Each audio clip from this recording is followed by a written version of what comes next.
Selain DKI Jakarta, peningkatan kasus COVID-19 Jawa Barat juga menjadi sorotan. Pada 1 Juni, Indonesia melaporkan penambahan kasus baru COVID-19 sebanyak 4.824 kasus. Jawa Barat menjadi penyumbang angka kasus positif terbanyak dengan 892 kasus. Untuk mengetahui bagaimana informasi terkini, sudah ada produser lapangan CNN Indonesia, Zayul Haq di Bandung, Jawa Barat. Zayul, selamat siang. Bagaimana perkembangan terkini kasus COVID-19 di Jawa Barat, terutama kita baru mendapatkan informasi tentang lockdown di Gedung Sate, apakah ada perkembangan lainnya? Selamat siang, Elvira. Kalau saya melihat data dari Pusat Informasi dan Koordinasi Jawa Barat atau Pikobar pada 4 Juni 2021 pagi tadi sekitar pukul 7:30 waktu Indonesia Barat, data yang terkonfirmasi yang dicatat oleh aplikasi Pikobar ini ada sebanyak 315.771 orang.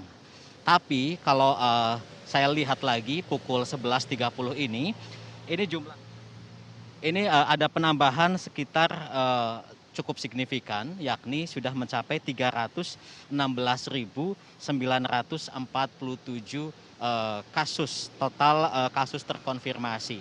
Dari jumlah sebanyak itu, Elvira, 20.258 di antaranya ini tengah dirawat di rumah sakit, kemudian 292.432 orang dinyatakan sembuh, dan 4.257 orang ini dinyatakan meninggal dunia. Kalau melihat data ini, artinya memang jumlah kasus COVID-19 di Provinsi Jawa Barat ini terus fluktuatif atau mengalami peningkatan yang cukup signifikan. Nah, kalau melihat pernyataan dari Ridwan Kamil, Gubernur Jawa Barat, bahwa angka kesembuhan kasus COVID-19 di Jawa Barat ini 99%, kemudian tingkat kematian di angka 1%.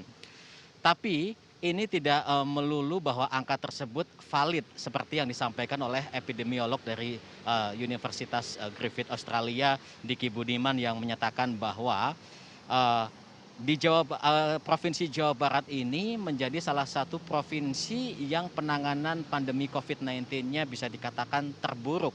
Pasalnya, baik testing, tracing, atau treatment ini belum memenuhi standar yang ditetapkan oleh WHO. Bahkan menurut menurut Diki Budiman, bahwa WHO ini telah mengeluarkan situation report yang terbaru. Ada 3 provinsi di Indonesia, yakni Jakarta, kemudian Yogyakarta, dan Sumatera Barat, yang penanganan pandemi COVID-19-nya ini bisa dibilang cukup bagus.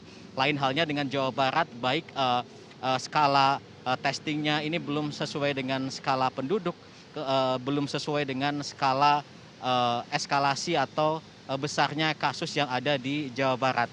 Mestinya ini menurut epidemiolog bahwa dengan lonjakan kasus yang semakin hari semakin terjadi ini, Satgas COVID-19 di Jawa Barat mestinya harus melakukan penjangkauan ke rumah-rumah untuk melakukan 3T. Ini sebagai upaya agar kasus-kasus yang selama ini tidak dilaporkan dapat diketemukan sehingga bisa dilakukan solusi. Nah, berkaitan dengan adanya kasus-kasus ini, tentu Jawa Barat bisa dikatakan sebagai daerah yang pada saat mudik lebaran kemarin cukup banyak mobilitasnya. Meski pemerintah sendiri membatasi pergerakan orang ke luar daerah Jawa Barat, nyatanya, Elvira, mobilitas orang di dalam kota ini cukup masif. Seperti misalnya saat menjelang Idul Fitri, pasar-pasar, kemudian pusat-pusat keramaian. Taruhlah kalau di kota Bandung ini ada pasar baru yang selalu menjadi primadona warga untuk berbelanja kebutuhan lebaran. Ini kemudian juga menurut epidemiolog turut menyumbang adanya lonjakan kasus COVID-19 di Jawa Barat. Sehingga memang tak heran usai mudik selesai, kemudian perjalanan dinas kembali dibuka, seperti misalnya 32 orang pegawai di lingkungan pemerintah, kantor pemerintah Provinsi Jawa Barat di belakang saya ini, yang saat ini sedang menjalani isolasi. 8 dari 32 orang yang terpapar COVID-19 di Gedung Sate ini saat ini sedang menjalani isolasi di BPSDM Cimahi, sisanya menjalani isolasi di rumah masing-masing. Nah, mengapa bisa terjadi ada 32 pegawai di lingkungan pemerintah Provinsi Jawa Barat? Ini menurut Ketua Harian Satgas COVID-19 Provinsi Jawa Barat, Daud Ahmad, mengatakan bahwa awal mula dari terpaparnya 32 orang ini adalah berawal dari 5 orang yang sebelumnya melakukan perjalanan dinas ke Jakarta, ke salah satu kementerian. Kemudian setelah kembali ke Bandung, ini dilakukan pemeriksaan, dites, dan akhirnya terpapar COVID-19. Dan setelah itu sudah menular ke pegawai lainnya. Dengan demikian maka sejak Kamis 3 Juni 2021 dan rencananya akan berlangsung hingga Rabu 9 Juni 2021, kantor Gedung Sate yang di belakang saya ini masih ditutup sementara untuk umum. Dan dengan demikian dampak dari penutupan ini, Elvira, maka Setda Jabar melalui surat edaran nomor 097 garing KS.01 garing UM tentang penyesuaian sistem kerja di lingkungan pemerintah Provinsi Jawa Barat, ada beberapa penyesuaian yang dilakukan. Yang pertama adalah menghindari adanya pengumpulan massa lebih dari 5 orang ataupun diminta untuk melakukan kegiatan secara daring.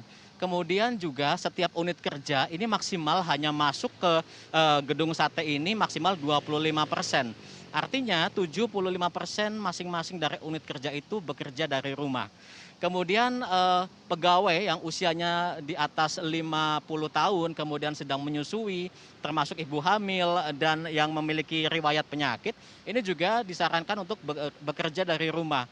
Nah, tidak hanya di dalam kantor Gedung Sate, penutupan juga dilakukan di area museum, kantin, area publik lainnya, termasuk juga masjid, Elvira. Nah, meski mereka atau para pegawai belajar di rumah, tapi tetap diminta untuk melaporkan kinerjanya di rumah. Tetapi memang meski ini rencananya akan berlangsung sampai 9 Juni mendatang, tidak menutup kemungkinan bisa diperpanjang jika kasus COVID-19 di Jawa Barat, khususnya di Gedung Sate ini, belum bisa mereda.